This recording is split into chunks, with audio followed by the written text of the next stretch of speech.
Namaku Putri. Aku lahir dari perempuan yang akan kukenang sepanjang hidupku sebagai sosok paling lembut. Ibuku, Al-Maghfurlah, pergi saat usiaku baru 13 tahun. Kanker datang tanpa diundang, merayap seperti bayangan. Aku ingat hari-hari terakhirnya. Tubuhnya yang dulu hangat kini tinggal tulang. Rambutnya rontok. Tapi matanya tetap lembut, penuh cinta. Nak, jaga ayah ya, bisiknya suatu malam. Aku mengangguk meski air mata tak tertahan. Pagi harinya, aku terbangun mendengar ayah menangis terseduh-seduh. Tangisannya pecah, seperti anak kecil kehilangan segalanya. Sejak saat itu, duniaku yang hangat berubah menjadi sunyi. Ayah, Kardi, adalah satu-satunya keluarga yang kumiliki. Awalnya kami saling menguatkan. Tapi 3 tahun setelah ibu tiada, ayah mulai berubah. Ia sering keluar malam, pulang dengan wajah cerah. Senyumnya kembali, matanya berbinar. Aku seharusnya senang, tapi ada firasat aneh di hatiku. Suatu sore, ayah duduk di hadapanku. Putri, ayah mau menikah lagi. Ada sesuatu jatuh di dadaku. Berat, menyesakkan. Dengan Mira. Ibu Mira yang jual gorengan di ujung gang. Aku terdiam. Mira, wanita yang sering melirik ayah dengan tatapan tak biasa, yang menyapanya terlalu manis untuk sekadar penjual dan pembeli. Ayah, aku tidak setuju. Aku tidak butuh ibu lagi. Ayah diam. Wajahnya berubah. Ada luka di sana, tapi juga tekad. Putri, ayah tidak bisa terus begini. Ayah butuh pendamping. Aku ada. Yah. Kamu anak ayah. Beda. Ayah butuh istri. Aku berjalan ke kamar dan mengunci pintu. Tapi keesokan harinya, ayah tetap membawa Mira ke rumah. Ia tersenyum manis pada ayah, tapi matanya yang menatapku terasa dingin. Pernikahan mereka sebulan kemudian. Aku hadir bukan karena restu, tapi agar ayah tak kehilangan muka. Sejak hari itu, hidupku berubah. Di depan ayah, Ibu Mira adalah wanita paling lembut. Tapi saat ayah tak ada, ia adalah ular berbisa. Awalnya hanya komentar kecil dengan nada bercanda. Kok Putri beli baju baru? Mahal amat. Bapaknya pilih kasih banget ngasih uang jajan segitu. Aku diam. Tapi diamku justru menjadi bensin. Ya sudahlah, kamu kan anak kandung. Ibu tiri macam aku ini cuma numpang hidup. Ia membangun narasi bahwa aku anak manja dan ia ibu tiri teraniaya. Saat ayah membelikanku laptop baru untuk sekolah, keesokan harinya Ibu Mira ngambek minta laptop lebih mahal. Saat aku beli sepatu baru karena sepatu lama bolong, ia minta sepatu branded 3 kali lipat harganya. Ayah selalu menurut. Setiap saat. Tapi yang lebih menyakitkan, Ibu Mira merebut perhatian ayah. Dulu sepulang kerja ayah menemaniku belajar. Kini setiap kali ayah duduk di sampingku, ia muncul minta ditemani ke dapur, minta dipijat, atau duduk di pangkuan ayah. Aku hanya bisa mendengar tawa mereka dari balik dinding. Aku protes pada ayah. Tapi ia hanya berkata, Putri, kamu terlalu sensitif. Aku memilih diam. Aku pikir jika bersabar, suatu hari ia akan berubah. Aku salah. Kebencian Ibu Mira bukan karena aku melakukan sesuatu. Kebencian itu lahir karena aku ada. Karena aku pengingat bahwa sebelum ia datang, ayah sudah punya keluarga. Karena aku bukti ayah pernah mencintai perempuan lain. Yang paling membuatku geram, usianya hanya terpaut 10 tahun dariku. 23 saat menikah dengan ayah yang hampir 50. Ia selalu merasa bersaing denganku, bukan sebagai ibu tiri, tapi sebagai perempuan. Aku rival, bukan anak tiri. Aku sering bertanya di malam hari, mengapa ayah tak melihat semua ini? Mengapa ia begitu buta? Dadaku sesak. Ada firasat buruk yang merayap, seperti bayangan menjelang senja. Firasat bahwa ini baru permulaan.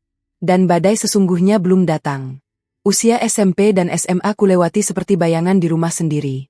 Pagi-pagi aku berangkat lebih awal untuk menghindari sarapan dengan komentar tajam Ibu Mira. Sepulang sekolah, aku berlama-lama di perpustakaan, menciptakan jarak aman dari rumah yang terasa seperti penjara.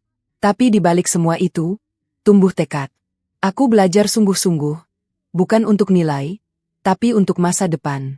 Aku ingin berdiri di atas kaki sendiri. Setiap malam, setelah ayah dan Ibu Mira masuk kamar, kuhidupkan lampu belajar sampai larut. Aku mengerjakan soal, menghafal rumus, menulis ringkasan.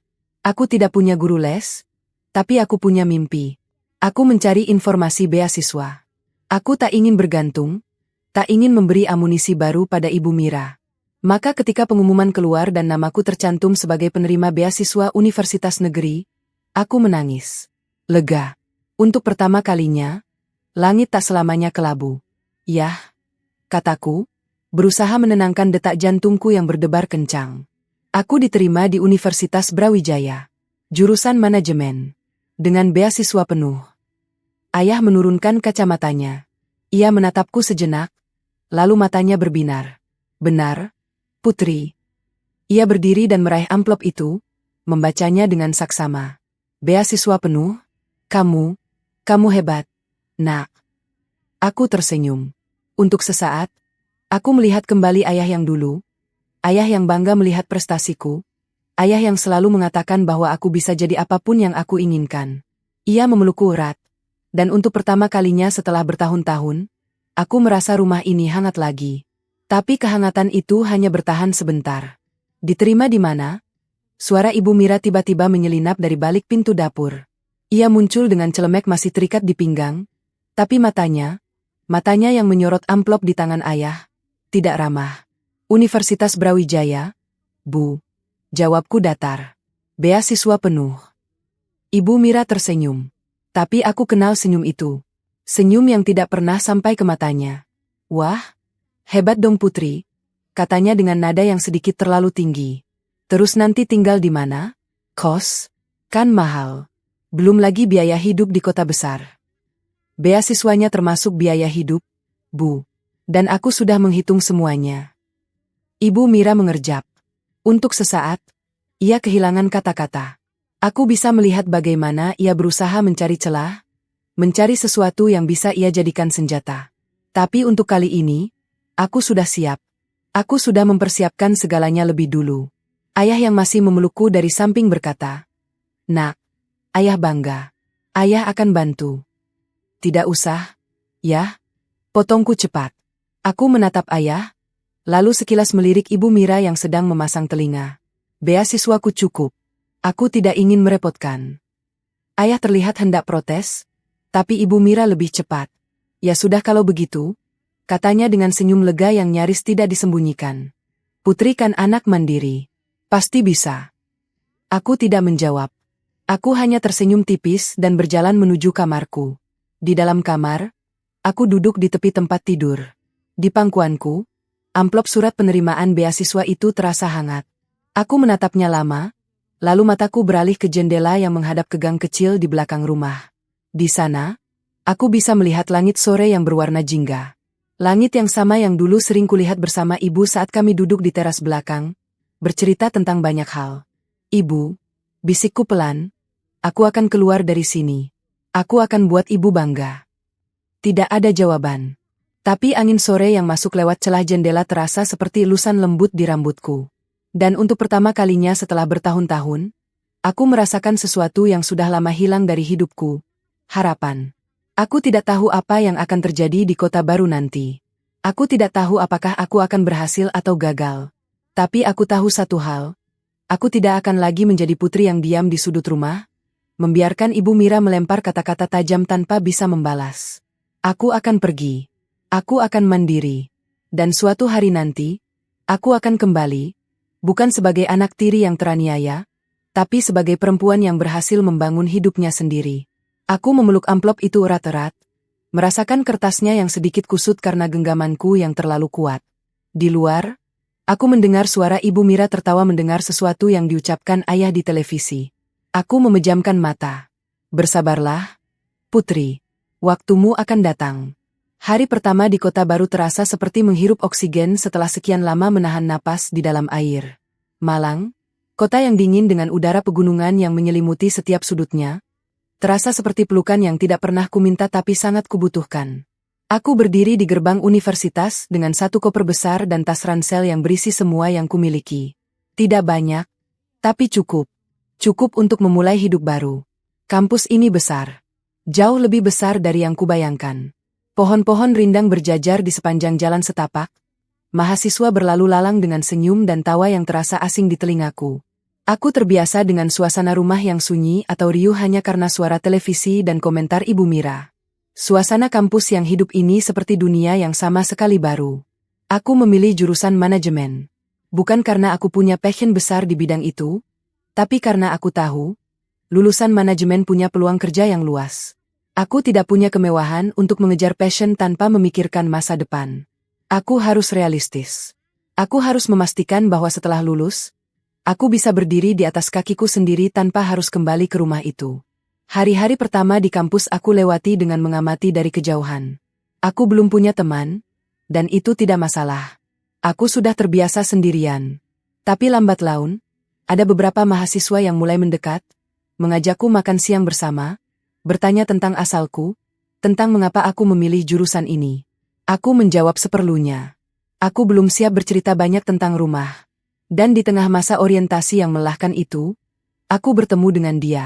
Benny, atau panggilannya Mas Benny, begitu ia memperkenalkan diri.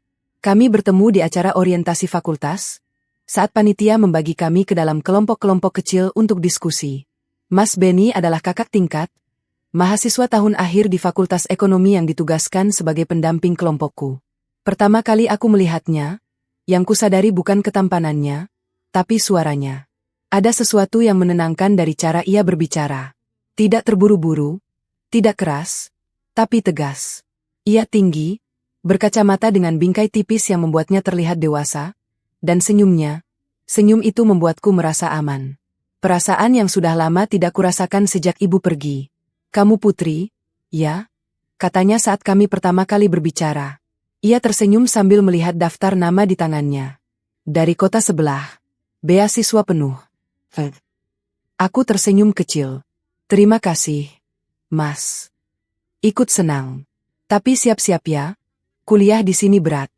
Apalagi kamu ambil beasiswa, pasti ada target IPK.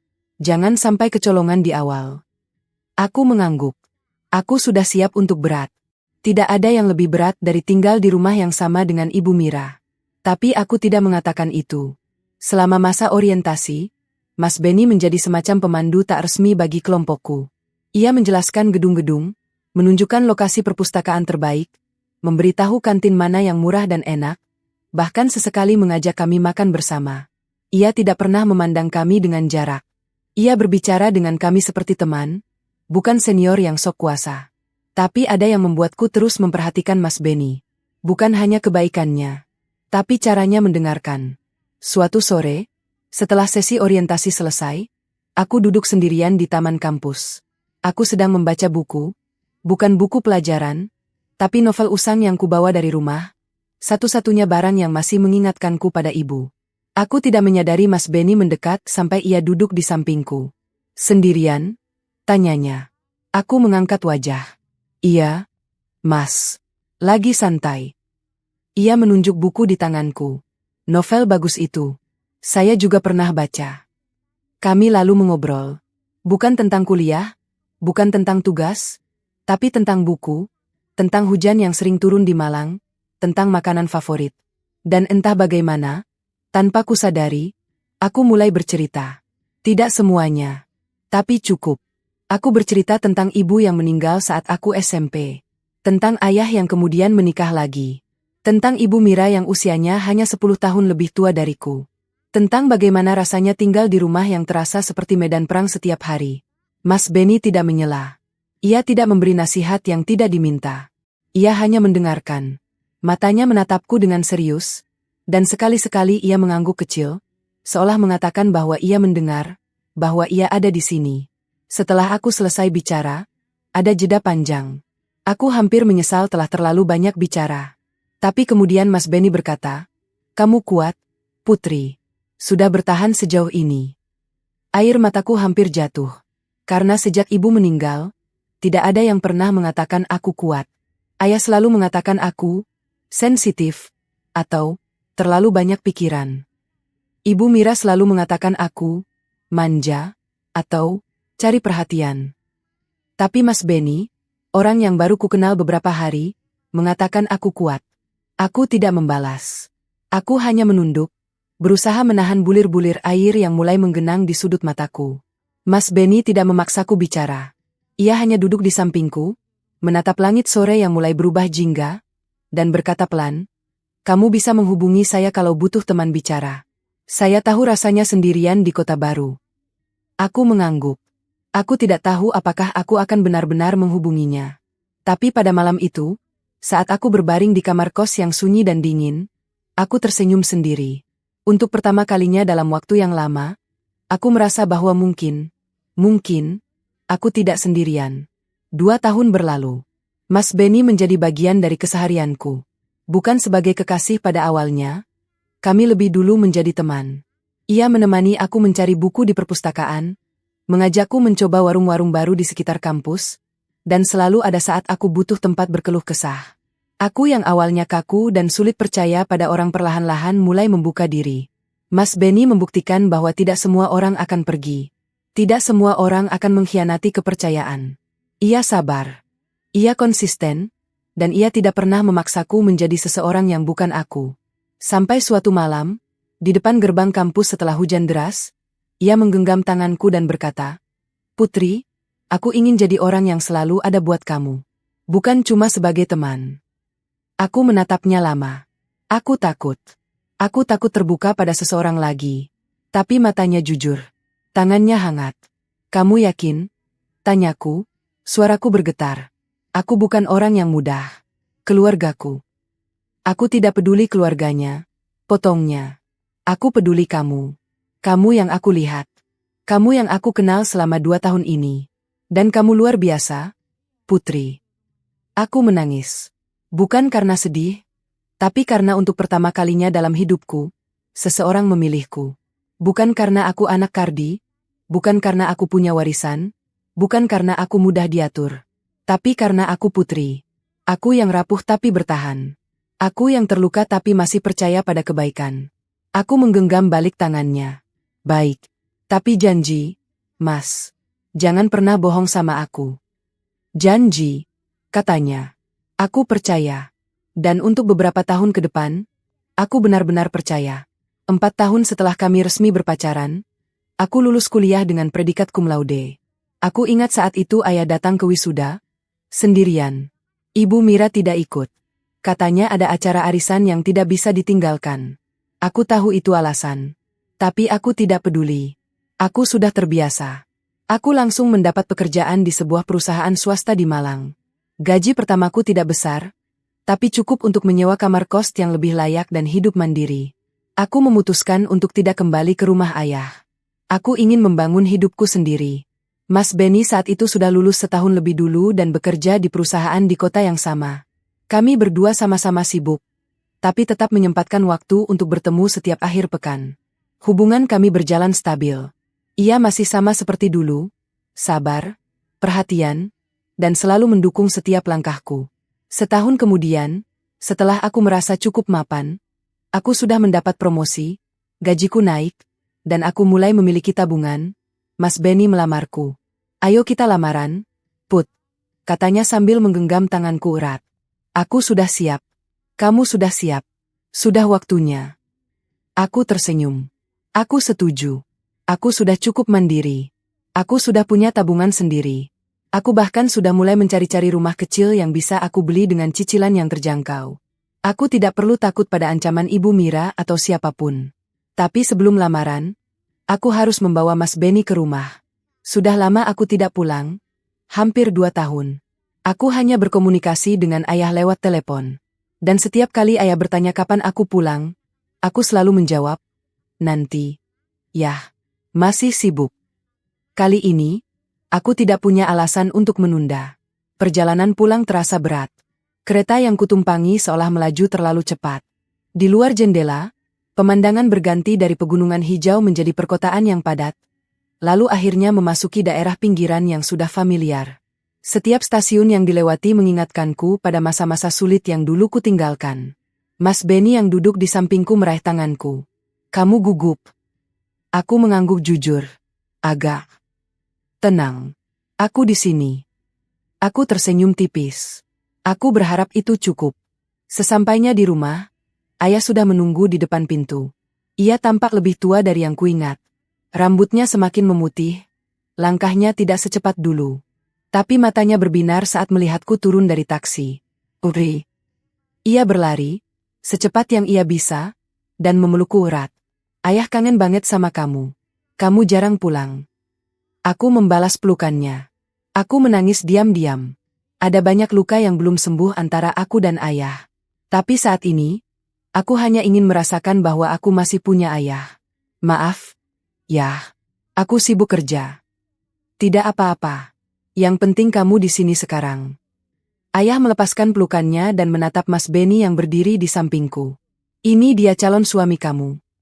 Mas Benny tersenyum sopan dan membungkuk. Selamat siang, Pak Kardi. Saya Benny. Ayah mengangguk puas. Masuk, masuk. Ayo, kita ngobrol di dalam. Aku melangkah masuk ke rumah yang dulu menjadi tempatku dibesarkan. Rumah itu tidak banyak berubah. Sofa yang sama, meja yang sama, bahkan bau pengharum ruangan yang sama. Tapi ada satu yang berbeda. Ibu Mira. Ia berdiri di ambang pintu dapur, tersenyum. Senyum yang sama yang dulu selalu membuatku merinding.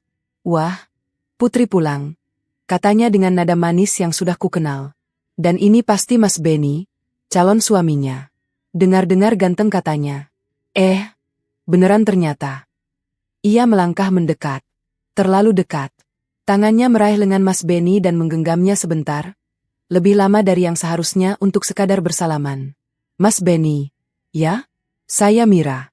Ibunya Putri. Aku menahan diri untuk tidak membetulkan kata, ibunya. Aku hanya berdiri diam, mengamati. Mas Benny tersenyum canggung. Iya, Bu. Senang berkenalan. Senang juga, balas Ibu Mira, matanya tidak lepas dari wajah Mas Benny. Putri, kok enggak bilang-bilang sih kalau tunangannya seganteng ini? Aku jadi enggak siap. Ia tertawa. Aku tidak tertawa. Di ruang tamu, kami duduk bersama. Ayah di kursi utama, aku di samping Mas Benny, dan Ibu Mira duduk di seberang, tepat berseberangan dengan Mas Benny. Aku melihatnya. Matanya hampir tidak pernah berpaling dari Mas Benny. Ia tersenyum, berbasa-basi, tapi ada yang aneh. Cara ia mencondongkan tubuh ke depan, cara ia tertawa sedikit terlalu lama pada setiap candaan Mas Benny, cara ia menyentuh lengan Mas Benny saat, kebetulan, mengambil piring camilan. Usianya yang hanya 10 tahun lebih tua dariku membuatnya terlihat masih muda. Ia masih merawat tubuhnya dengan baik, masih berdandan setiap hari, bahkan hari ini, ia mengenakan blus dengan garis leher yang menurutku terlalu rendah untuk acara keluarga. Ia duduk dengan posisi yang membuat siapapun di hadapannya bisa melihat lebih dari yang seharusnya. Dan Mas Benny, aku melihatnya. Aku melihat bagaimana matanya sesekali melirik ke arah Ibu Mira saat ia tertawa. Aku melihat bagaimana ia sedikit gugup saat Ibu Mira menyentuh lengannya. Aku melihat bagaimana ia membalas senyum Ibu Mira, bukan senyum sopan, tapi senyum yang berbeda. Aku menarik napas panjang. Setelah Mas Benny pulang, aku mengantarnya sampai ke gang karena ia memarkir mobil agak jauh. Aku langsung masuk ke rumah dan menemui ayah yang sedang duduk di ruang tamu. Yah, aku mau bicara. Ayah menatapku. Ada apa, Putri? Aku duduk di hadapannya. Aku berusaha menenangkan diri sebelum bicara. Ayah lihat tadi kan? Ibu Mira, dia kayak genit di depan Mas Benny. Dari awal dia datang, Ibu Mira hampir tidak pernah lepas dari Mas Benny. Dia tertawa terlalu keras. Dia menyentuh-nyentuh Mas Benny. Duduknya juga. Ah, Putri. Ayah memotong dengan nada lelah yang sudah sangat familiar di telingaku. Kamu kebanyakan pikiran. Ibu Mira cuma pengen kenalan sama calon menantu. Wajarlah. Lagian kamu kan sudah lama merantau. Dia belum pernah ketemu Mas Benny sebelumnya. Dia cuma pengen akrab. Akrab? Yah. Itu bukan akrab namanya. Itu. Putri, ayah menghela napas. Ayah tahu kamu punya sejarah kurang enak sama Ibu Mira. Tapi kali ini, ayah rasa kamu terlalu sensitif. Mas Benny juga orang dewasa. Dia tahu mana yang sopan mana yang tidak. Kamu percaya sama dia kan? Aku terdiam. Aku ingin berteriak, mengatakan bahwa ini bukan soal sensitif. Bahwa aku sudah melihat pola ini sebelumnya. Bahwa Ibu Mira tidak pernah berhenti menjadi ancaman, ia hanya berganti sasaran. Tapi aku melihat wajah ayah yang lelah. Aku melihat kerutan di dahinya yang semakin dalam. Aku memilih diam. Iya, Yah, mungkin aku terlalu sensitif. Ayah tersenyum lega. Nah, itu dia. Nanti kamu juga harus lebih sering main ke sini. Biar Ibu Mira lebih kenal sama Mas Benny. Kan enak kalau keluarga sudah akrab sebelum pernikahan. Aku hanya mengangguk. Tapi di dalam dadaku, ada sesuatu yang merayap. Sesuatu yang dulu pernah kurasakan. Firasat buruk bahwa ini baru awal dari sesuatu yang lebih besar. Malam itu, aku tidak bisa tidur. Aku berbaring di kamar lamaku, menatap langit-langit yang dulu sering aku tatap saat kecil, memohon pada ibu agar aku diberi kekuatan. Mataku terasa perih menahan kantuk. Tapi pikiran kolaborasi malah semakin liar. Aku ingat tatapan Ibu Mira pada Mas Benny. Aku ingat senyumnya yang sedikit terlalu manis. Aku ingat bagaimana ia, kebetulan, duduk berseberangan dengan Mas Benny, padahal biasanya ia selalu duduk di samping ayah. Aku ingat bagaimana ia menyentuh lengan Mas Benny tanpa alasan yang jelas. Dan aku ingat Mas Benny. Aku ingat bagaimana ia membalas senyum Ibu Mira. Aku ingat bagaimana ia sedikit gugup saat Ibu Mira mendekat. Aku ingat bagaimana matanya mengikuti gerak-gerik Ibu Mira. Aku memejamkan mata. Aku memilih untuk percaya pada Mas Benny.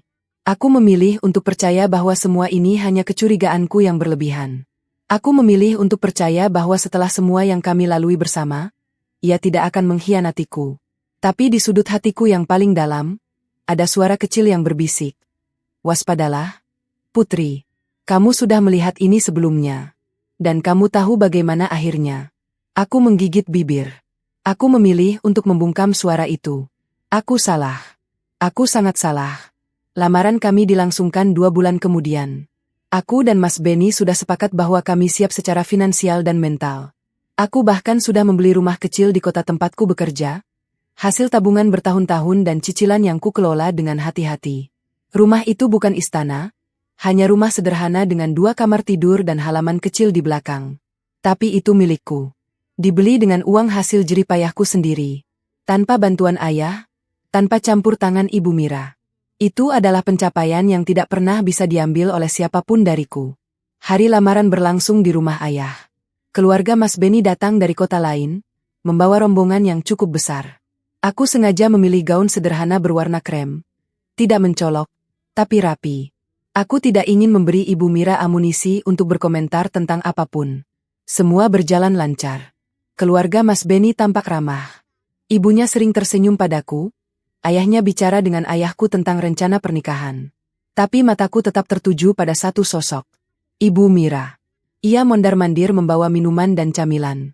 Setiap kali lewat, ia selalu sempat melirik Mas Benny. Bukan sekadar lirikan biasa. Ada senyum yang ia tujukan khusus untuk Mas Benny. Dan Mas Benny, aku lihat, balas tersenyum tipis. Tidak ada yang salah dengan senyum itu jika dilihat orang lain. Tapi aku tahu perbedaan antara senyum sopan dan senyum yang mengandung sesuatu yang lain. Dan senyum itu, aku mengenalnya. Itu adalah senyum yang dulu sering Ibu Mira tunjukkan pada ayah saat mereka masih berpacaran. Senyum yang membuat ayah terpesona dan akhirnya memutuskan untuk menikahinya. Aku menggenggam erat ujung gaunku di bawah meja. Setelah lamaran, Mas Benny mulai lebih sering datang ke rumah ayah. Katanya untuk membantu persiapan pernikahan, mengantar catering, cek dekorasi, urus undangan. Awalnya aku senang. Aku pikir ia sungguh-sungguh ingin semuanya berjalan lancar. Tapi lambat laun, aku mulai melihat pola yang tidak biasa. Setiap kali Mas Benny datang, Ibu Mira selalu muncul. Bukan sekadar menyapa lewat, tapi ia akan duduk di ruang tamu, mengobrol dengan Mas Benny, bahkan kadang menyiapkan makanan khusus yang katanya, Mas Benny suka. Padahal aku tidak pernah memberitahu Ibu Mira tentang selera makan Mas Benny. Mas Benny, ini aku buatkan puding. Katanya kamu suka yang manis-manis. Kata Ibu Mira suatu sore sambil meletakkan semangkuk puding mangga di hadapan Mas Benny. Aku mengernyit. Ibu tahu Mas Benny suka puding. Ibu Mira tersenyum. Ya, kemarin dia cerita waktu kita ngobrol. Aku menoleh ke Mas Benny. Kapan kalian ngobrol? Mas Benny tampak sedikit gugup. Kemarin waktu Ibu Mira watanya tentang persiapan. Cuma sebentar. Aku tidak ingat Ibu Mira pernah bertanya padaku tentang persiapan pernikahan. Tapi aku tidak mau berburuk sangka. Mungkin memang Ibu Mira ingin membantu. Mungkin aku terlalu paranoid. Tapi keesokan harinya, aku melihat hal yang membuat dadaku sesak. Aku sedang dalam perjalanan pulang dari kantor. Aku mengambil cuti panjang untuk persiapan pernikahan, tapi masih sesekali mampir ke kantor untuk menyelesaikan pekerjaan yang belum rampung. Saat aku memasuki gang menuju rumah ayah, aku melihat sesuatu yang membuat langkahku terhenti. Mas Benny sedang berdiri di depan rumah, berbicara dengan Ibu Mira. Tidak, bukan sekadar berbicara. Ibu Mira berdiri sangat dekat dengannya, terlalu dekat untuk sekadar mengobrol biasa. Tangannya berada di lengan Mas Benny, dan ia tertawa dengan suara yang sedikit lebih tinggi dari biasanya. Mas Benny tersenyum, dan aku yakin aku melihat. Matanya menatap Ibu Mira dengan cara yang sama seperti dulu ia menatapku. Aku membeku di tempat. Aku tidak bergerak. Aku tidak bersuara. Aku hanya berdiri di balik pohon rindang di ujung gang, menatap mereka berdua yang tidak menyadari kehadiranku. Ibu Mira berkata sesuatu yang membuat Mas Benny tertawa. Ia menepuk pundak Ibu Mira, sebuah gerakan yang terlalu akrab untuk hubungan calon menantu dan ibu tiri. Lalu mereka masuk ke dalam rumah, pintu tertutup di belakang mereka. Aku menunggu beberapa menit sebelum akhirnya melangkah masuk. Aku mencoba memasang wajah biasa, seolah tidak melihat apapun. Tapi saat aku masuk, Ibu Mira sedang duduk di ruang tamu sendirian, ponsel di tangannya. Ia tersenyum padaku, senyum yang terlalu lebar. Putri pulang? Mas Benny baru saja pergi. Dia bawa undangan ke percetakan katanya. Jawabku singkat. Aku berjalan menuju kamar tanpa menoleh. Di dalam kamar, aku membuka ponsel. Aku membuka chat dengan Mas Benny. Mas lagi di mana? Balasannya datang cepat. Lagi di percetakan, sayang. Urus undangan. Ada yang perlu. Aku mematikan layar ponsel. Aku menatap langit-langit kamar yang sama yang dulu sering aku tatap saat kecil. Saat aku masih percaya bahwa dunia ini adil. Dia berbohong. Bukan karena dia bilang sedang dipercetakan, tapi karena dia tidak mengatakan bahwa dia baru saja dari rumahku. Bahwa dia baru saja tertawa dengan Ibu Mira di depan pintu rumah. Bahwa dia membiarkan Ibu Mira berdiri terlalu dekat, menyentuh lengannya, menatapnya dengan mata yang tidak seharusnya. Aku tidak ingin berburuk sangka. Aku mencoba meyakinkan diriku bahwa mungkin Mas Benny hanya tidak ingin membuatku khawatir. Mungkin dia benar-benar ke percetakan setelah dari rumah. Mungkin tidak ada yang salah. Tapi perasaanku, perasaan yang selalu kurasakan sejak pertama kali Ibu Mira genit di depan Mas Benny, tidak bisa kubohongi. Perasaan itu tidak pernah salah. Dulu, saat aku masih SMP, aku merasakan hal yang sama saat Ibu Mira mulai sering, kebetulan, berada di dekat ayah. Dan benar saja, tak lama kemudian mereka menikah. Aku menggigit bibir. Aku tidak akan membiarkan hal yang sama terjadi lagi. Malam itu aku tidak bisa tidur. Aku bolak-balik memikirkan apa yang aku lihat siang tadi. Ibu Mira berdiri terlalu dekat dengan Mas Benny. Tangannya di lengan Mas Benny. Mas Benny tertawa, matanya menatap Ibu Mira dengan cara yang tidak seharusnya. Dan yang paling menyakitkan, ia berbohong. Ia bilang ia dipercetakan, padahal baru saja dari rumahku. Aku membuka ponselku. Aku membuka aplikasi pelacak yang sudah lama kupasang di ponsel Ibu Mira. Aku memasangnya bertahun-tahun lalu, saat aku masih tinggal di rumah ini. Dulu alasannya sederhana. Aku sering merasa Ibu Mira keluar tanpa memberitahu ayah. Ia akan pergi berjam-jam, lalu kembali dengan alasan yang tidak masuk akal. Ayah yang terlalu percaya selalu menggampangkan. Tapi aku tidak. Aku memasang aplikasi itu diam-diam, hanya untuk mengetahui kemana ia pergi. Selama ini aku jarang membukanya. Setelah pindah ke Malang, aku hampir lupa aplikasi itu masih terpasang. Tapi sekarang, aku membukanya. Aku melihat riwayat lokasi Ibu Mira beberapa hari terakhir. Sebagian besar adalah rumah, pasar, dan beberapa toko di sekitar kompleks. Tapi ada yang menarik perhatianku.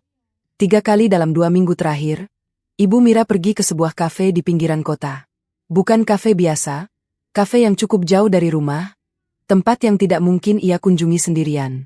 Lokasinya cukup terpencil, dikelilingi perbukitan. Tempat yang cocok untuk pertemuan rahasia.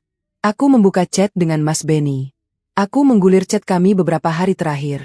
Di hari-hari yang sama dengan Ibu Mira pergi ke kafe itu, Mas Benny selalu mengirim pesan bahwa ia sedang sibuk. Ada rapat, katanya. Meeting dadakan, katanya. Lagi di luar kota, sayang. Aku memejamkan mata. Aku belum punya bukti kuat. Tapi perasaanku sudah tidak bisa dibendung lagi. Keesokan harinya, aku mengambil keputusan. Aku harus tahu kebenaran. Aku tidak bisa terus hidup dalam ketidakpastian seperti ini. Pernikahan tinggal beberapa minggu lagi. Jika ada sesuatu yang salah, aku harus tahu sebelum semuanya terlambat. Mas Benny datang ke rumah sore itu. Katanya mau mengantar sampel undangan. Aku menyambutnya dengan senyum biasa, seolah tidak ada yang berubah. Kami duduk di ruang tamu, membahas desain undangan, warna amplop, jenis kertas. Ibu Mira, seperti biasa, muncul dengan camilan dan duduk di seberang. Aku sudah siap. Mas, aku ke kamar mandi dulu, kataku. Ibu, tolong temani Mas Benny sebentar. Ibu Mira tersenyum. Tentu, sayang. Aku berjalan ke kamar mandi, tapi aku tidak masuk. Aku berbalik dan berjalan cepat ke ruang tamu dari arah dapur, diam-diam, tanpa sepatu. Aku bersembunyi di balik dinding dapur yang menghadap ke ruang tamu. Dari sini, aku bisa melihat mereka tanpa terlihat. Ibu Mira duduk di samping Mas Benny. Tidak di seberang, tapi di samping. Jarak mereka sangat dekat. Ibu Mira berbicara dengan suara rendah, nyaris berbisik, sambil tersenyum. Mas Benny mendengarkan, matanya tertuju pada wajah Ibu Mira. Ia tersenyum balik. Senyum yang tidak pernah ia tunjukkan padaku saat membahas undangan. Aku melihat Ibu Mira meraih tangan Mas Benny. Bukan salaman biasa. Ia menggenggamnya, mengusap jari-jari Mas Benny dengan ibu jarinya. Mas Benny tidak menarik tangannya. Ia membiarkan. Kamu jangan terlalu capek. Ya, kata Ibu Mira. Urusan pernikahan kan banyak. Aku juga bisa bantu kalau kamu butuh teman. Terima kasih, Bu. Jawab Mas Benny. Putri juga sibuk banget akhir-akhir ini. Kadang aku butuh tempat cerita. Kamu bisa cerita sama aku, kata Ibu Mira. Aku senang kok ditemani Benny. Aku merasa dadaku terbakar. Aku ingin keluar dari persembunyianku, meneriakkan nama mereka, menghancurkan semua yang sedang terjadi. Tapi aku menahan diri. Aku tidak bisa gegabah. Aku butuh bukti yang lebih kuat. Aku kembali ke kamar mandi, membuka keran, lalu keluar dengan wajah biasa. Aku kembali ke ruang tamu dan duduk di hadapan mereka. Ibu Mira sudah kembali ke posisi semula, di seberang Mas Benny, dengan jarak yang aman. Mas Benny tersenyum padaku, seolah tidak terjadi apa-apa. Mau lihat contoh undangannya, sayang? Tanyanya. Aku mengambil undangan itu, berpura-pura tertarik. Tapi di dalam hatiku, aku sudah memutuskan sesuatu. Malam itu, saat Mas Benny meninggalkan ponselnya di meja ruang tamu saat ke kamar mandi, aku mengambil kesempatan itu. Dengan jantung berdebar kencang, aku membuka ponselnya dan memasang aplikasi pelacak yang sama seperti yang kupasang di ponsel Ibu Mira. Aku tahu ini tindakan yang salah. Aku tahu ini melanggar privasinya. Tapi perasaanku sudah tidak bisa dibendung lagi. Aku harus tahu. Aku selesai dalam waktu kurang dari 1 menit. Aku mengembalikan ponsel itu tepat di tempatnya. Mas Benny tidak menyadari apa-apa saat ia kembali. Aku menunggu. Aku menunggu selama beberapa hari, memeriksa aplikasi pelacak itu setiap malam sebelum tidur. Awalnya tidak ada yang mencurigakan. Lokasi Mas Benny normal, rumahnya, kantornya, tempat makan favorit kami, rumah ayah. Tapi pada hari kelima, aku melihat sesuatu. H3 sebelum hari pernikahan. Seharusnya ini adalah masa-masa paling membahagiakan dalam hidupku. Dekorasi sudah siap, catering sudah pesan, undangan sudah terkirim. Aku mengambil cuti seminggu penuh untuk fokus mempersiapkan pernikahan. Rumah ayah sudah mulai ramai dengan dekorasi bunga yang menghiasi setiap sudut ruangan. Ada begitu banyak hal yang harus diurus, koordinasi dengan tim dekorasi, memastikan catering datang tepat waktu, mengecek daftar tamu yang sudah hampir mencapai 300 orang.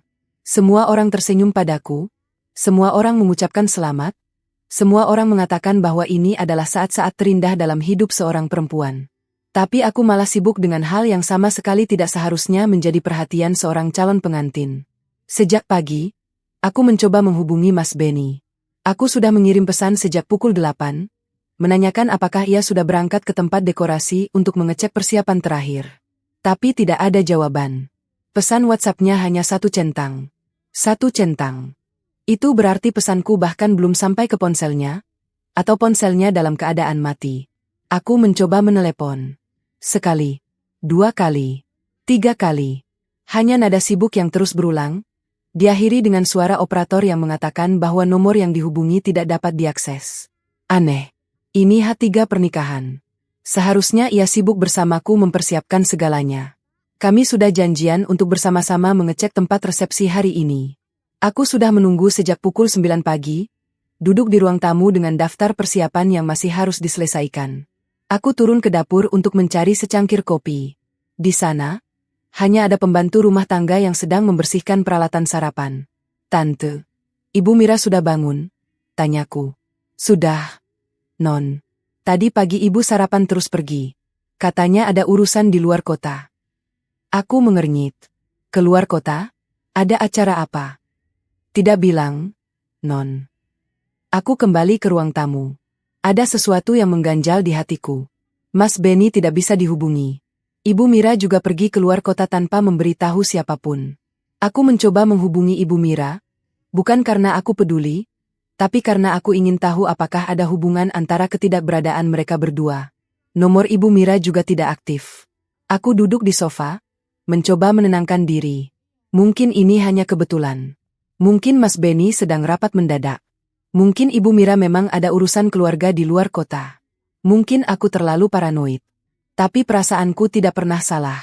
Aku membuka ponselku. Jari-jariku gemetar saat membuka aplikasi pelacak yang sudah lama kupasang di ponsel Ibu Mira. Layar ponselku menyala. Peta terbuka dengan titik merah kecil yang menunjukkan lokasi Ibu Mira. Titik itu berada di sebuah hotel di kota sebelah. Hotel berbintang. Bukan hotel biasa yang sering dikunjungi Ibu Mira, untuk sekadar makan siang atau bertemu teman. Ini hotel yang cukup mewah, dengan tarif yang tidak pernah sanggup dibayar oleh Ibu Mira jika bukan atas nama orang lain. Aku membuka aplikasi pelacak yang kupasang di ponsel Mas Benny. Jari-jariku semakin gemetar. Aku hampir tidak ingin melihatnya. Tapi aku harus. Lokasinya sama. Sama persis. Hotel yang sama. Kota yang sama. Bahkan koordinat GPS-nya identik. Aku terdiam. Ponselku nyaris terjatuh dari genggamanku. Napasku terasa berat, seperti ada yang meremas dadaku dengan sekuat tenaga. Aku mencoba menarik napas, tapi udara terasa panas dan langka. Dadaku naik turun tidak beraturan. Ada suara dengung di telingaku, seperti suara televisi yang tidak disetel ke saluran manapun. Aku menutup mata. Aku menghitung sampai 10. Aku mencoba menenangkan diriku sendiri. Tenang, Putri. Kamu sudah tahu ini mungkin terjadi. Kamu sudah mempersiapkan dirimu. Kamu sudah punya bukti dari rekaman sebelumnya. Sekarang kamu hanya perlu melihat dengan matamu sendiri. Aku membuka mata. Di mataku tidak ada air mata. Tidak ada lagi. Aku mengambil kunci mobil ayah yang masih terparkir di garasi. Aku masuk ke kamar, mengganti pakaianku dengan celana jeans dan jaket tebal. Aku tidak tahu berapa lama aku akan berada di sana. Aku memasukkan ponsel, power bank, dan dompet ke dalam tas selempang. Aku juga mengambil kunci rumahku di Malang, seolah-olah aku sudah tahu bahwa setelah hari ini, aku tidak akan kembali ke sini. Aku melangkah keluar rumah. Pembantu rumah tangga menatapku heran. Non Putri mau kemana? Bukannya tadi mau nunggu Mas Benny. Ada urusan mendadak, Tante. Kalau Mas Benny datang, bilang aku pergi dulu. Aku tidak menunggu jawabannya. Aku masuk ke mobil, menyalakan mesin, dan melaju keluar dari gang dengan kecepatan yang mungkin terlalu tinggi. Aku tidak peduli. Perjalanan ke kota sebelah memakan waktu sekitar 1,5 jam. Biasanya aku menikmati perjalanan ini, pemandangan persawahan di kiri kanan, bukit-bukit hijau di kejauhan, udara yang semakin sejuk saat mendekati pegunungan. Tapi hari ini, aku tidak melihat apapun. Mataku hanya tertuju pada jalan di depan, pikiranku hanya tertuju pada satu tujuan, hotel itu. Sepanjang perjalanan, aku memutar ulang semua yang terjadi dalam beberapa bulan terakhir. Senyum Ibu Mira yang terlalu manis pada Mas Benny. Tatapan Mas Benny yang membalas senyum itu. Sentuhan-sentuhan kecil yang mereka pikir tidak kulihat. Kebohongan Mas Benny tentang lokasinya saat ia sebenarnya sedang bersama Ibu Mira. Semua tanda-tanda itu sudah ada di depanku sejak awal, tapi aku memilih untuk tidak melihatnya. Aku memilih untuk percaya pada Mas Benny. Aku memilih untuk percaya bahwa setelah semua yang kami lalui, ia tidak akan mengkhianatiku. Ternyata aku salah. Aku sangat salah. Mobilku memasuki area parkir hotel sekitar pukul 1 siang. Hotel itu megah. Gedungnya tinggi dengan kaca-kaca besar yang memantulkan sinar matahari. Taman di depannya tertata rapi, dengan air mancur yang menyemburkan air jernih ke udara. Lampu-lampu kristal terlihat dari balik pintu kaca utama, berkilauan menyorot setiap sudut lobi dengan kemewahan yang menyilaukan. Tempat ini adalah tempat orang-orang kaya menghabiskan akhir pekan mereka, tempat pasangan-pasangan merayakan ulang tahun pernikahan, tempat para pejabat mengadakan pertemuan rahasia. Dan disinilah calon suamiku dan ibu tiriku menghabiskan waktu bersama. Aku memarkir mobil di sudut yang agak tersembunyi. Aku duduk di kursi pengemudi selama beberapa menit, menatap pintu masuk hotel. Aku tidak tahu rencanaku. Aku tidak tahu apa yang akan kulakukan. Aku hanya tahu bahwa aku harus melihat mereka dengan mataku sendiri. Aku turun dari mobil. Langkahku mantap, meski jantungku berdebar begitu keras hingga aku bisa mendengarnya sendiri. Aku memasuki lobi hotel. Udara di dalam dingin, dipenuhi aroma parfum mewah yang menyengat. Lantai marmernya mengilap, memantulkan bayangan lampu kristal di atas. Beberapa tamu duduk di sofa-sofa mewah, berbicara dengan suara rendah. Seorang pria berjas berdiri di meja resepsionis, sedang memeriksa sesuatu di layar komputernya. Aku berjalan ke meja resepsionis. Aku berusaha memasang wajah tenang, meskipun tanganku dingin dan berkeringat. Selamat siang. Saya mau tanya, apakah ada tamu bernama Benny Wijaya yang menginap di sini? Resepsionis itu tersenyum ramah. Ia mengetik sesuatu di komputernya, matanya bergerak cepat di layar. Ada, Bu. Atas nama Benny Wijaya, check-in tadi pagi. Apakah Ibu ingin menghubungi kamarnya? Aku menggeleng cepat. Tidak, terima kasih. Saya hanya perlu tahu apakah dia masih di hotel. Sejauh ini belum check out, Bu. Aku mengangguk. Terima kasih. Aku mundur dari meja resepsionis. Aku duduk di salah satu sofa lobi yang menghadap langsung ke lift. Dari sini, aku bisa melihat siapapun yang keluar masuk. Aku menunggu. Menit berganti menit. Setengah jam berlalu. 1 jam. Aku duduk di sana tanpa bergerak. Ponselku siap di tangan. Aku merekam setiap orang yang keluar dari lift, tapi tidak ada wajah yang kucari. Sesekali, resepsionis itu menatapku heran. Mungkin ia bertanya-tanya mengapa seorang perempuan duduk sendirian di lobi hotel selama berjam-jam. Tanpa menginap, tanpa bertemu siapapun. Tapi aku tidak peduli. Di detik-detik menunggu itu, pikiranku melayang kemana-mana. Aku membayangkan apa yang mungkin terjadi di balik pintu kamar itu. Aku membayangkan Mas Benny dan Ibu Mira bersama, tertawa, bercanda, melakukan hal-hal yang seharusnya tidak pernah mereka lakukan. Aku membayangkan semua itu, dan entah mengapa, rasa sakit yang kurasakan tidak lagi menusuk seperti yang kubayangkan. Yang ada hanya kekosongan, kehampaan yang aneh, seperti ada sesuatu yang mati di dalam diriku. Aku terus menunggu.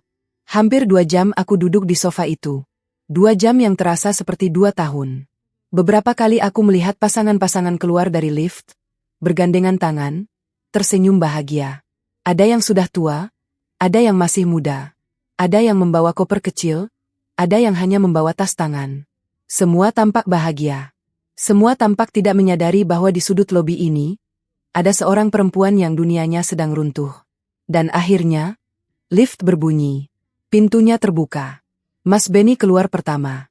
Ia mengenakan kemeja lengan panjang berwarna biru muda, yang biasanya ia kenakan saat kita pergi kencan. Rambutnya masih basah, seperti baru saja keramas.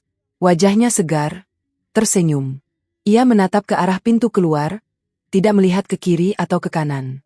Lalu di belakangnya, Ibu Mira keluar. Tangannya tergenggam erat di tangan Mas Benny. Ia tertawa kecil, suaranya yang manis itu, suara yang biasanya ia gunakan saat bergaul dengan ayah di depanku. Ia menepuk dada Mas Benny dengan genit, seperti anak kecil yang sedang bercanda dengan kekasihnya. Mas Benny tertawa balik, menggenggam tangannya lebih erat. Mereka berdua berjalan bergandengan tangan. Tidak ada rasa bersalah di wajah mereka. Tidak ada rasa takut. Mereka tertawa, bercanda, sesekali saling mencuri pandang dengan tatapan yang tidak salah lagi artinya. Aku berdiri. Kakiku terasa ringan, tapi langkahku mantap. Aku berjalan perlahan ke arah mereka. Ponselku terangkat, merekam setiap detik dari apa yang terjadi. Aku tidak bersembunyi. Aku tidak berteriak. Aku hanya berjalan, dan mereka tidak melihatku sampai jarak kami hanya tinggal beberapa meter. Mata Mas Benny akhirnya menangkap sosokku. Wajahnya berubah. Dari senyum bahagia menjadi pucat pasi dalam sekejap. Matanya membelalak, mulutnya terbuka, tapi tidak ada suara yang keluar. Tangannya yang sedetik tadi menggenggam erat tangan Ibu Mira kini melepaskan dengan gerakan refleks. Ibu Mira menoleh ke arahku. Wajahnya yang tadinya berseri-seri langsung membeku. Ia membuka mulut, tampak ingin mengatakan sesuatu, tapi kata-kata itu mati di tengah jalan. Aku menurunkan ponselku setelah memastikan aku sudah merekam semuanya. Dari mereka keluar lift, bergandengan tangan, berciuman di koridor, sampai ekspresi panik mereka saat melihatku. Aku merekam kalian berdua, Mas. Semuanya. Mas Benny melangkah maju, tangannya terulang seolah ingin meraihku. Putri, ini enggak seperti yang kamu kira. Jangan. Suaraku datar, dingin. Bahkan aku sendiri terkejut dengan ketenanganku. Jangan cari alasan. Ibu tiri saya, yang usianya cuma 10 tahun lebih tua dari saya, check-in hotel dengan calon suami saya sendiri. Apalagi yang perlu dijelaskan? Ibu Mira mencoba tersenyum, tapi senyumnya pecah. Putri, ibu cuma. Kamu bukan ibuku. Aku menatapnya dengan tajam. Kamu hanya perempuan yang dinikahi ayahku. Dan sekarang kamu tidur dengan calon suamiku. Itu saja yang perlu aku tahu. Aku berbalik. Aku berjalan cepat menuju pintu keluar. Di belakangku, aku mendengar langkah kaki Mas Benny yang berlari mengejar. Putri, tunggu. Aku bisa jelaskan. Aku tidak menoleh. Aku terus berjalan melewati pintu kaca otomatis yang terbuka lebar. Udara luar terasa panas menyengat, tapi aku tidak merasakannya. Putri, dengarkan aku. Aku membuka pintu mobil. Aku masuk, mengunci pintu, dan menyalakan mesin. Mas Benny berdiri di depan mobil, tangannya terentang, mencoba menghalangiku pergi. Putri, kita bisa bicara baik-baik. Aku menatapnya dari balik kaca. Aku melihat matanya yang panik, rambutnya yang masih basah, kemejanya yang sedikit kusut. Laki-laki yang 3 hari lagi akan menjadi suamiku. Laki-laki yang kukenal selama bertahun-tahun, yang kupikir jujur dan setia. Laki-laki yang ternyata tidak lebih baik dari bayangan yang kubayangkan. Aku membuka kaca jendela sedikit. Mas Benny, kataku, suaraku tenang. Kamu bilang kamu akan jadi suami yang baik. Tapi kamu bahkan tidak bisa jadi pacar yang jujur. Aku tidak akan menikah denganmu. Dan aku akan pastikan semua orang tahu kenapa. Aku menutup kaca dan menginjak gas. Mas Benny terpaksa minggir, nyaris terjatuh. Di spion, aku melihat ia berdiri di depan hotel, menatap mobilku yang menjauh. Ibu Mira berdiri di sampingnya, tangannya meraih lengan Mas Benny, tapi Mas Benny melepaskannya dengan kasar. Aku melaju ke jalan raya. Aku menepi di pinggir jalan setelah jarak yang cukup jauh. Aku menunduk di setir, dan untuk pertama kalinya hari itu, air mataku jatuh. Aku menangis sekeras-kerasnya, menangis untuk semua yang telah hilang, untuk semua yang telah dikhianati, untuk semua yang seharusnya menjadi hari bahagiaku tapi kini hancur berkeping-keping. Tapi aku tidak menangis lama. Aku mengusap air mataku, menarik napas dalam-dalam, dan menatap jalan di depan. Tidak. Aku tidak akan lemah. Mereka yang akan menangis nanti. Bukan aku. Aku teringat pada ibuku. Aku teringat pada pesan terakhirnya, bisikannya di malam sebelum ia pergi selamanya. Jangan pernah biarkan siapapun menginjak harga dirimu. Nak. Aku menyalakan mesin. Aku melaju menuju rumah ayah. Bukan karena aku ingin kembali, tapi karena aku harus menyelesaikan satu hal terakhir. Aku harus menunjukkan semua bukti ini pada ayah. Aku harus membuka matanya, sekali dan untuk selamanya. Dan setelah itu, aku akan pergi. Aku akan kembali ke kotaku, ke rumahku, ke hidup yang kubangun sendiri. Tanpa ayah yang buta, tanpa ibu tiri yang kejam, tanpa calon suami yang mengkhianati. Aku sudah mandiri. Aku sudah kuat. Dan mereka tidak akan pernah bisa melukaiku lagi. Aku melaju ke rumah dengan kecepatan yang tidak aku sadari. Tanganku menggenggam setir begitu erat hingga buku-buku jari tangan memutih. Di kepalaku, aku sudah memutar ulang ribuan kali apa yang akan kukatakan pada ayah. Aku sudah menyiapkan semua bukti. Aku sudah menyiapkan keberanian. Yang aku butuhkan sekarang adalah ayah mau mendengarkan, benar-benar mendengarkan.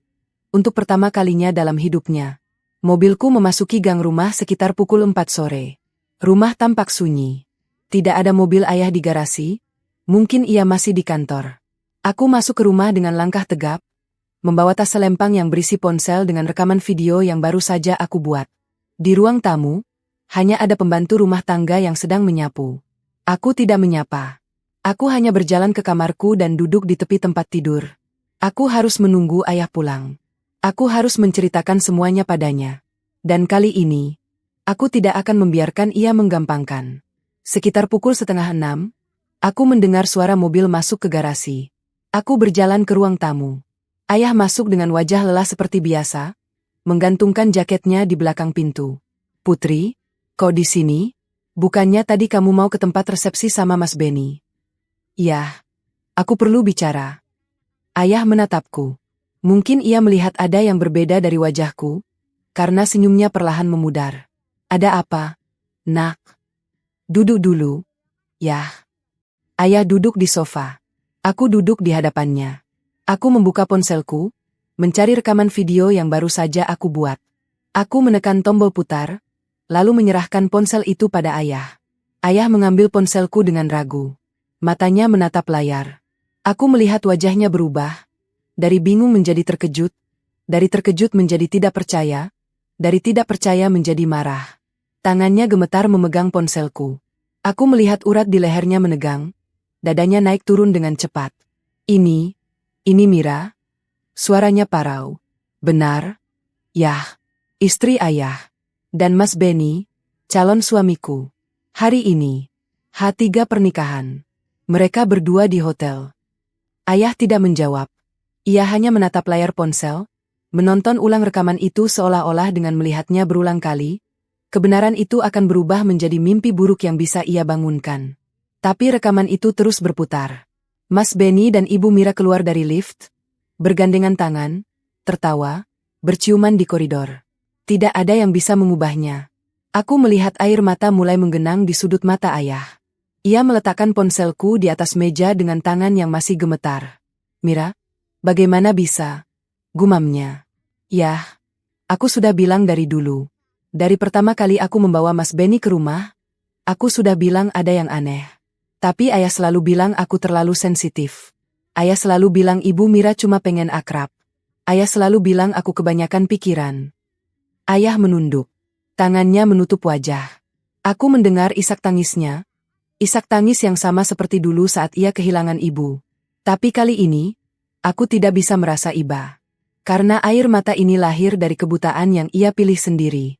"Yah, lihat aku." Suaraku tegas. "Lihat." Ayah mengangkat wajahnya. Matanya merah, basah. Aku butuh ayah percaya padaku. Untuk pertama kalinya, aku butuh ayah membelaku. "Pui, ayah percaya kamu." "Ayah." Belum sempat ayah menyelesaikan kalimatnya, pintu rumah terbuka. Ibu Mira masuk dengan langkah tergesa-gesa. Di belakangnya, Mas Benny. Wajah Ibu Mira pucat, tapi ia masih berusaha memasang senyum. Mas Benny menunduk, tidak berani menatap siapapun. Ibu Mira langsung berlutut di depan ayah. "Mas Kardi, ini semua salah paham. Aku dan Benny cuma kebetulan ketemu di hotel.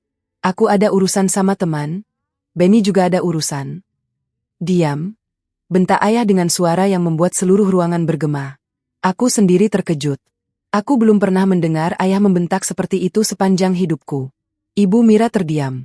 Wajahnya berubah. Ayah berdiri. Ia mengambil ponselku dari meja dan mengacungkannya ke hadapan Ibu Mira. "Lihat ini. Lihat rekaman ini. Kalian berdua keluar dari lift bergandengan tangan, berciuman di koridor, lalu kalian bilang ini cuma kebetulan." Ibu Mira membeku. Ia tahu ia tidak bisa berbohong lagi. Tapi ia bukan tipe orang yang menyerah begitu saja. Wajahnya yang tadinya panik perlahan berubah menjadi dingin. Ia berdiri, menatapku dengan mata menyala. "Jadi kamu ngadu, Putri?" Suaranya tajam. "Kamu pikir dengan menunjukkan video itu, kamu menang?" Aku menatapnya dingin. Ini bukan masalah menang atau kalah. Ini masalah kebenaran. Ibu Mira tertawa sinis. Ia berjalan mendekat, berdiri tepat di hadapanku. Usianya yang hanya 10 tahun lebih tua membuatnya tidak takut padaku. Ia merasa sederajat, bahkan mungkin lebih. Aku bisa mencium parfum mahal yang masih melekat di tubuhnya, sisa-sisa dari pertemuan di hotel itu.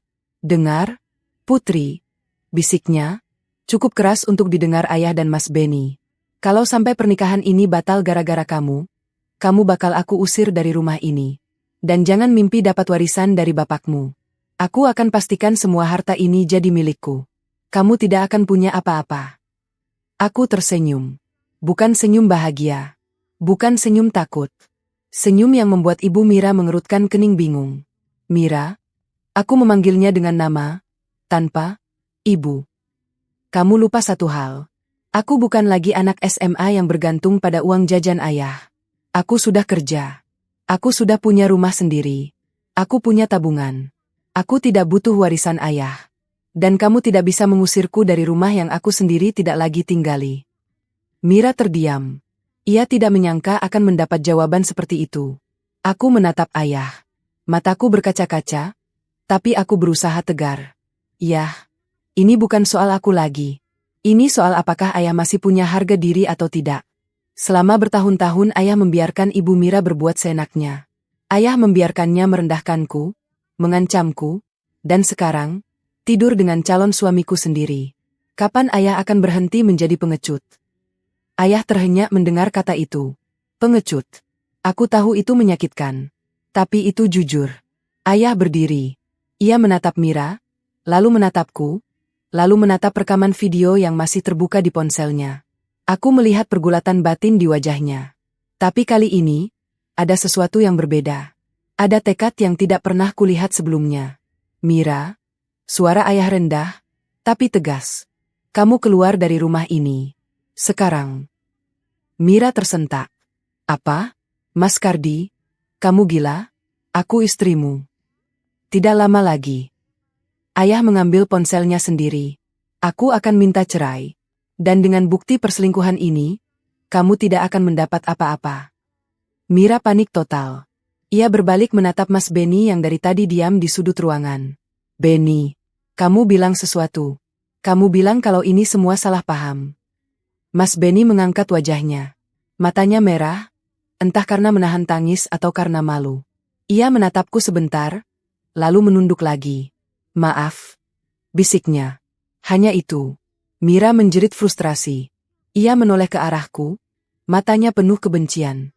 Ini semua karena kamu. Kamu anak durhaka. Kamu perusak rumah tangga. Aku tidak terpengaruh. Aku sudah terlalu lelah untuk marah. Aku perusak rumah tangga. Kamu yang tidur dengan calon suamiku. Kamu yang selama bertahun-tahun meracuni hidupku. Kamu yang mengancam akan mengusirku dari rumah. Cermin itu ada di kamar, Mira. Lihat wajahmu sendiri. Aku berbalik. Aku berjalan menuju pintu. Aku tidak ingin lagi berada di ruangan yang sama dengan mereka. Putri. Suara ayah memanggilku. Aku berhenti.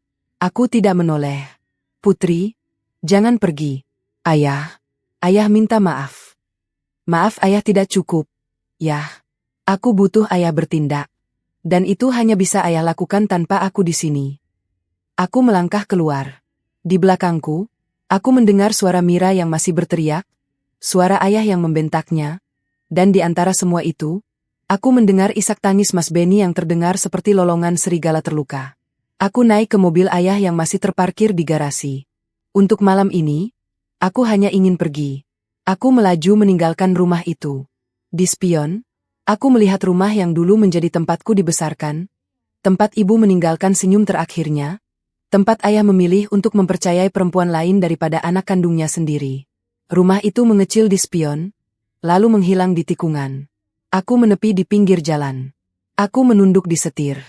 Air mataku jatuh, bukan karena sedih, tapi karena lega. Beban bertahun-tahun akhirnya terlepas dari pundakku. Tapi aku tahu ini belum berakhir. Masih ada satu babak terakhir yang harus aku jalani. Dan itu akan terjadi besok. Di hari yang seharusnya menjadi hari terbahagiaku. Aku tidak kembali ke rumah ayah malam itu. Aku menginap di sebuah hotel dekat stasiun, di ruangan sempit dengan jendela yang menghadap ke jalan raya. Aku tidak bisa tidur. Aku hanya berbaring di tempat tidur, menatap langit-langit, mempersiapkan diriku untuk hari esok. Ponselku berbunyi berkali-kali. Pesan dari Mas Benny, puluhan, berisi permintaan maaf dan alasan yang sama sekali tidak masuk akal. Aku dimanfaatkan Ibu Mira, katanya dalam satu pesan. Aku mabuk, katanya dalam pesan lain. Aku masih sayang kamu, Putri. Kasih aku kesempatan. Aku tidak membalas satupun. Aku membaca pesan dari ayah itu berulang kali. Putri, ayah sudah usir Mira. Dia pergi tadi malam. Ayah akan urus perceraian. Pulanglah, nak. Aku menatap layar ponsel dalam kegelapan kamar hotel. Jari-jariku berhenti di atas papan ketik. Siap membalas. Tapi sesuatu menghentikanku. Belum cukup. Rekaman yang aku putar di lobi hotel. Ancaman Ibu Mira di rumah. Semua itu masih berputar di kepalaku. Tapi rasanya ada yang kosong. Ada yang belum selesai. Aku membayangkan Mas Benny dan Ibu Mira. Mereka akan pergi dengan malu. Tapi tidak ada yang benar-benar menghancurkan mereka di depan semua orang yang mereka hormati. Ayah akan menceraikan Ibu Mira, tapi itu hanya urusan pribadi. Mas Benny mungkin akan pindah kota, memulai hidup baru, dan semua orang akan melupakan apa yang terjadi. Tidak. Aku tidak akan membiarkan itu terjadi. Aku menelepon ayah. Suaranya terdengar parau saat mengangkat telepon. Putri, kamu di mana? Pulanglah. Nak. Ayah janji akan. Iya, potongku. Aku tidak akan pulang malam ini. Tapi aku akan datang ke pernikahan besok. Ada jeda panjang di seberang sana. Putri, maksudmu? Aku akan melanjutkan pernikahan. Yah. Ayah terdiam. Lalu suaranya berubah. Ada kekhawatiran yang dalam di sana. Putri, ayah tidak mengerti. Kamu yakin? Setelah semua yang terjadi, ayah tidak akan memaksamu lagi. Ayah sudah belajar. Bukan karena ayah memaksa. Yah. Aku menarik napas dalam-dalam. Ini pilihanku. Aku akan datang besok. Aku akan mengenakan gaunku. Dan aku akan menjalani prosesi akad. Tapi Mas Benny, percayalah padaku. Yah. Untuk sekali ini, percayalah. Ayah diam lama. Aku bisa mendengar napasnya yang berat di seberang sana. 30 detik berlalu sebelum akhirnya ia berkata, Putri, ayah tidak tahu apa yang kamu rencanakan. Tapi ayah percaya kamu. Ayah sudah gagal menjadi ayah yang baik. Kali ini, ayah akan berdiri di sampingmu, apapun yang terjadi. Aku tersenyum tipis. Terima kasih. Yah. Tapi Putri, kalau kamu ragu. Aku tidak ragu. Yah. Aku sudah sangat yakin. Aku menutup telepon. Aku berbaring di tempat tidur hotel, menatap langit-langit. Kepalaku penuh dengan rencana. Aku sudah menghubungi tim dekorasi sore tadi. Mereka aku minta untuk mengganti video prewedding dengan sesuatu yang lain. Aku juga sudah memastikan bahwa CCTV hotel itu sudah aku dapatkan utuh dari temanku yang bekerja di sana. Video beresolusi tinggi, dengan sudut pandang yang jelas memperlihatkan wajah Mas Benny dan Ibu Mira. Aku akan memberikan kejutan yang tidak akan pernah mereka lupakan. Pagi hari tiba. Aku bangun sebelum matahari terbit, bahkan sebelum alarm berbunyi. Aku mandi dengan air hangat, merasakan setiap tetesnya membasuh sisa-sisa lelah semalam. Aku berdandan dengan perlahan, penuh kesadaran. Setiap goresan bedak, setiap polesan lipstik, aku lakukan seperti seorang pejuang yang mengenakan baju perang. Gaun putih itu aku kenakan lagi. Tapi kali ini, rasanya berbeda. Bukan lagi sebagai simbol harapan, tapi sebagai simbol penghancuran. Aku menyisir rambutku, merapikan veil yang menjuntai di belakang, dan menatap bayanganku di cermin. Ayo, Putri, bisikku pada diriku sendiri. Ini untuk terakhir kalinya. Aku meluncur ke gedung pernikahan. Mobil yang kusewa melaju pelan menembus jalanan pagi yang masih sepi. Di luar, langit cerah, matahari mulai menampakkan diri dari balik bukit. Hari yang indah untuk sebuah kehancuran. Di gedung, tamu sudah mulai berdatangan. Aku melihat ayah duduk di barisan depan.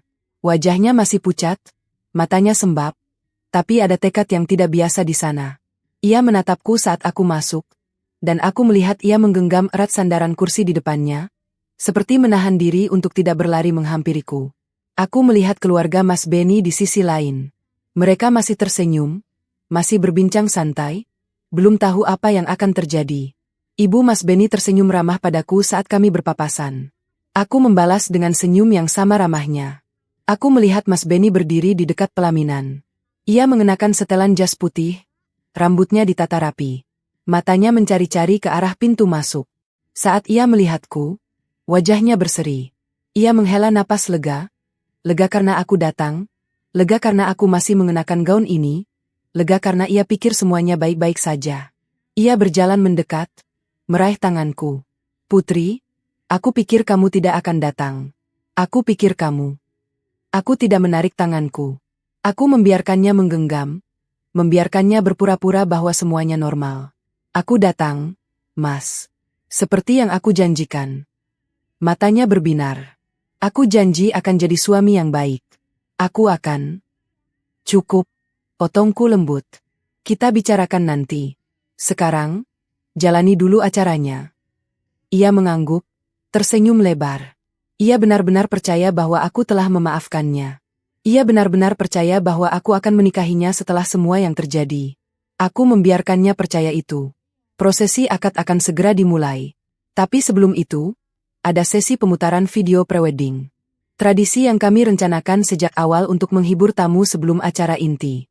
Semua orang sudah dipersilakan duduk. Lampu-lampu mulai diredupkan. Cahaya temaram menyelimuti ruangan, menciptakan suasana hangat yang sempurna untuk momen kebersamaan. Layar besar di depan ruangan menyala. Bukan layar biasa, ini adalah layar LED raksasa yang sengaja aku pilih sendiri, dengan ukuran yang membuat semua orang di ruangan ini tidak bisa mengalihkan pandangan.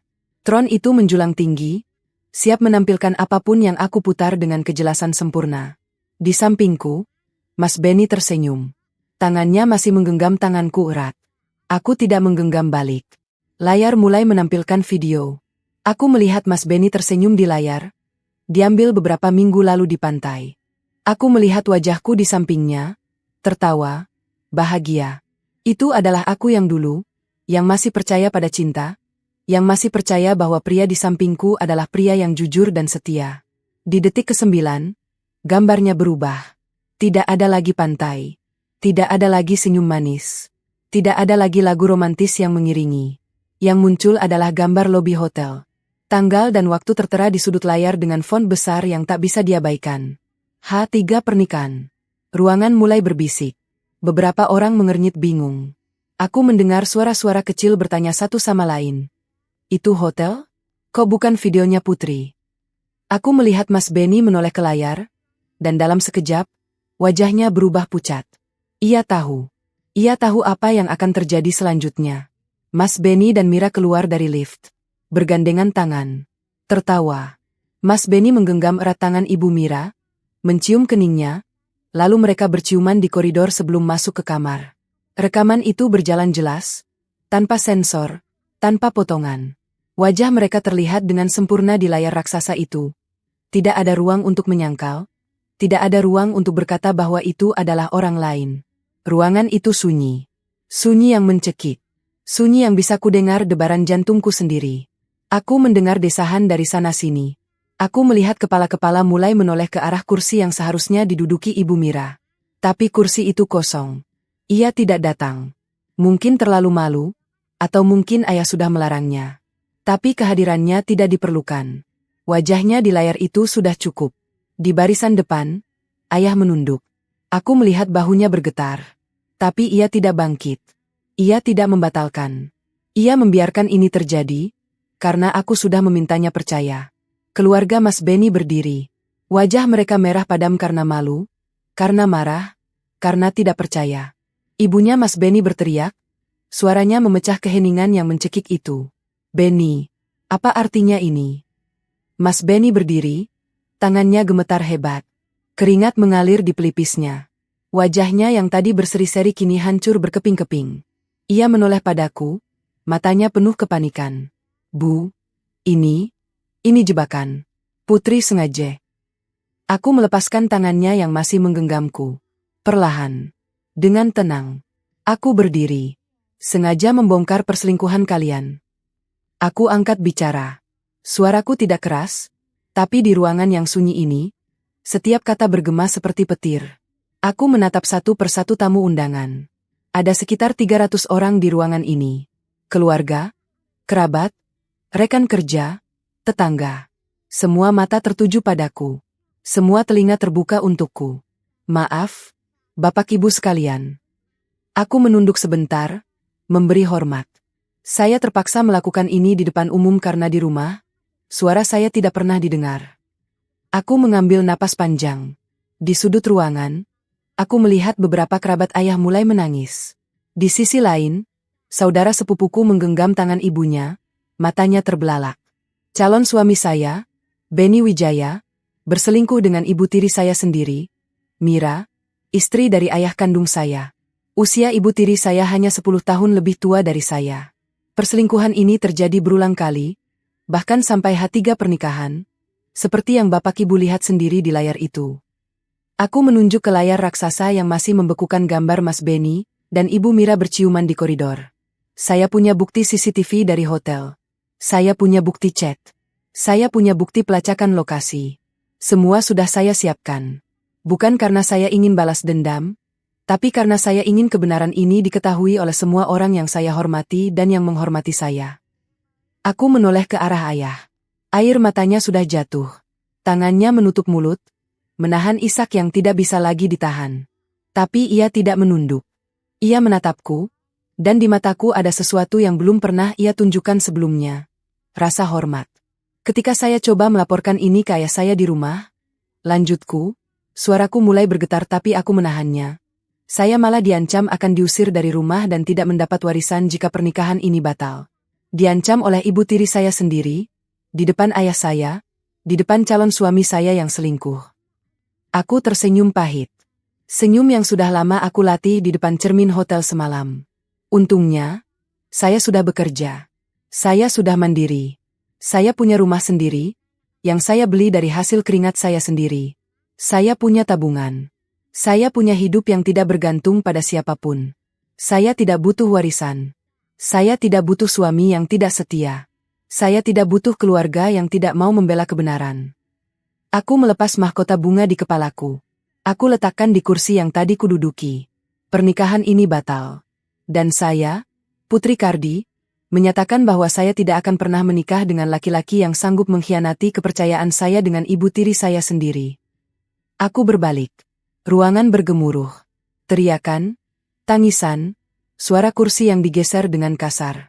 Aku mendengar ibu Mas Beni menjerit histeris, memukul-mukul dada putranya yang hanya bisa terdiam membatu.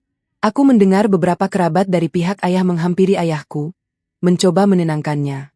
Aku mendengar suara-suara ponsel mulai berbunyi, orang-orang mulai merekam, mulai berbisik, mulai menyebarkan berita yang akan menjadi viral sebelum matahari terbenam. Tapi aku tidak mendengar semua itu.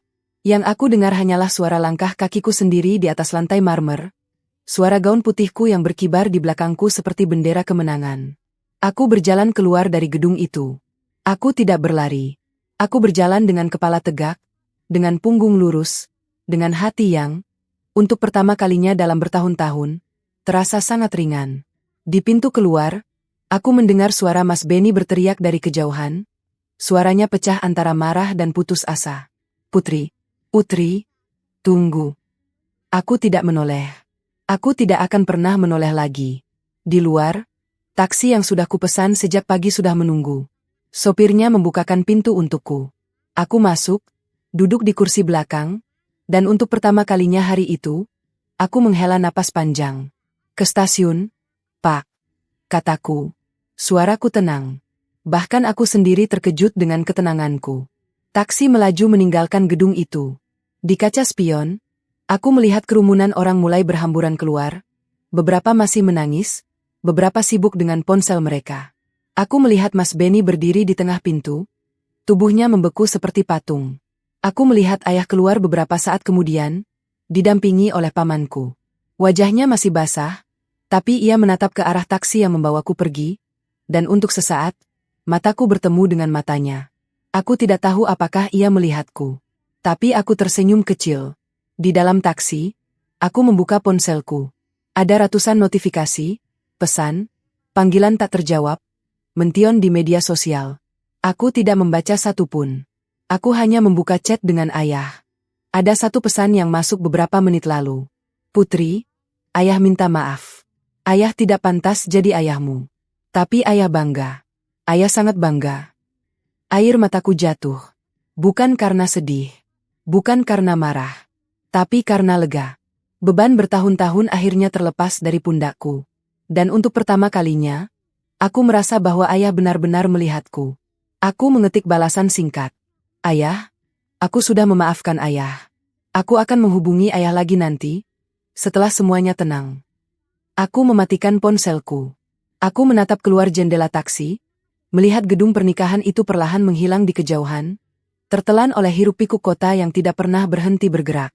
Di balik kaca, aku melihat bayanganku sendiri, masih mengenakan gaun putih, tanpa mahkota, tanpa senyum manis palsu. Tapi mataku berbeda. Ada cahaya di sana yang sudah lama padam, kini menyala terang. Aku tersenyum. Bukan senyum pahit. Bukan senyum menang. Senyum lega. Senyum orang yang baru saja dibebaskan dari penjara yang tidak pernah ia sadari selama ini.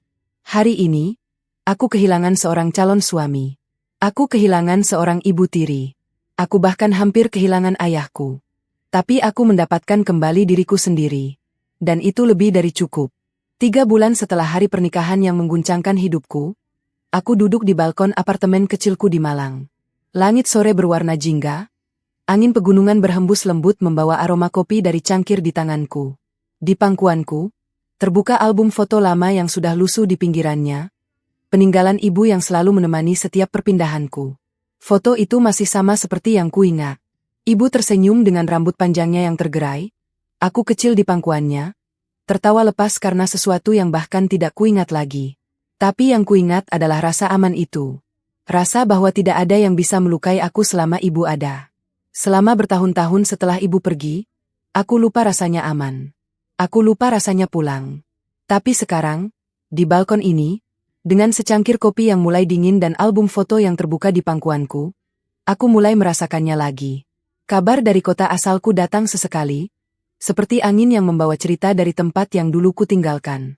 Mas Benny dipecat dari perusahaannya seminggu setelah video itu viral. Manajernya mendapat tautan dari seseorang yang tidak dikenal, dan keesokan harinya, kartu akses kantornya dinonaktifkan. Teman-temanku yang masih di kota itu bercerita bahwa ia pindah ke luar Jawa, entah kemana. Keluarganya sendiri, kata kabar, memutuskan hubungan dengannya karena malu yang tak terhingga. Ibu Mira, atau mantan istri ayah, karena perceraian mereka sudah resmi sebulan setelah hari itu, kembali ke kampung halamannya di ujung pulau. Reputasinya hancur. Warganet yang awalnya hanya penasaran akhirnya menggali seluruh hidupnya, dan tidak ada yang tersisa selain noda yang tidak bisa ia hapus. Aku tidak pernah tahu bagaimana keadaannya sekarang. Dan jujur, aku tidak ingin tahu. Ada orang-orang yang lebih pantas menyita perhatianku. Ayah datang ke apartemenku 2 minggu setelah pernikahan yang batal itu. Aku membukakan pintu dan melihatnya berdiri di ambang, membawa sekardus buah dan wajah yang jauh lebih tua dari yang kuingat. Putri, ayah boleh masuk. Aku mempersilakannya duduk di ruang tamu. Kami diam beberapa lama. Aku menuangkan kopi untuknya, lalu duduk di seberang. Ayah sudah cerai dengan Mira, katanya akhirnya.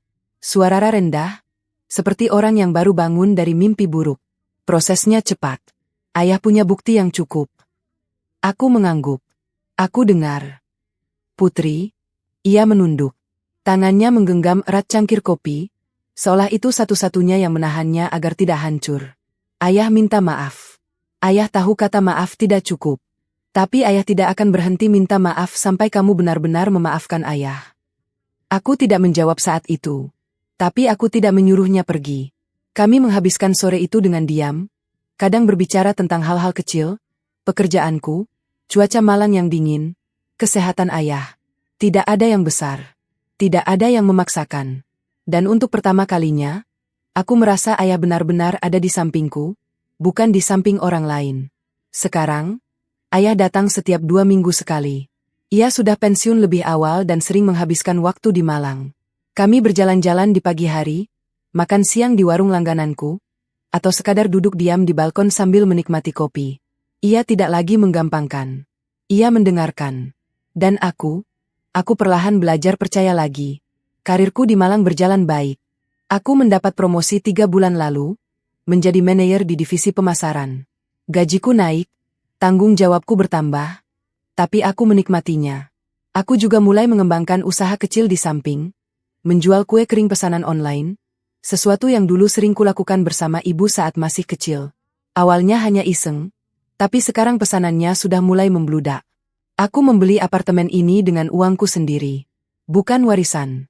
Bukan pemberian siapapun. Setiap sudutnya adalah hasil dari keringat dan air mata yang kutumpahkan selama bertahun-tahun. Dan itu membuatku merasa, untuk pertama kalinya dalam hidupku, bahwa aku benar-benar berdiri di atas kakiku sendiri. Malam ini, setelah ayah pulang ke hotelnya, aku duduk lagi di balkon. Langit malang gelap, dipenuhi bintang yang tidak pernah sedramatis ini di kampung halamanku. Aku membuka album foto ibu, menyentuh wajahnya yang tersenyum. Ibu, bisikku. Aku selamat. Angin berhembus. Dingin, tapi hangat di saat bersamaan. Aku tidak tahu apakah itu angin biasa atau sesuatu yang lain. Tapi aku memilih untuk percaya bahwa ibu mendengarku. Aku tidak lagi marah pada ayah. Aku tidak lagi membenci Mas Benny atau Ibu Mira. Kebencian itu terlalu berat untuk terus kupanggul. Aku melepaskannya satu persatu, seperti melepaskan batu dari saku yang membuatku tenggelam. Yang tersisa sekarang adalah aku. Putri, perempuan yang dulu diam di sudut ruang tamu, yang dulu takut pada ancaman ibu tirinya, yang dulu berpikir bahwa kebahagiaan hanya bisa datang jika ia memiliki pasangan. Sekarang aku tahu bahwa kebahagiaan datang dari dalam. Dari keberanian untuk berkata, cukup. Dari tekad untuk membangun hidup sendiri. Dari kesadaran bahwa aku tidak butuh siapapun untuk merasa utuh. Aku menutup album foto. Aku menyesap kopiku yang sudah dingin. Di bawah, lampu-lampu kota Malang berkelap-kelip, seperti lautan cahaya yang tak bertepi. Aku tersenyum. Besok, aku akan bekerja. Aku akan menyelesaikan proyek baru di kantor. Aku akan memanggang kue pesanan untuk akhir pekan. Aku akan menelepon ayah, mengajaknya makan siang di tempat favoritnya. Tapi malam ini, aku hanya akan duduk di sini. Menjadi putri yang bebas. Menjadi putri yang pulang ke dirinya sendiri. Dan itu lebih dari cukup.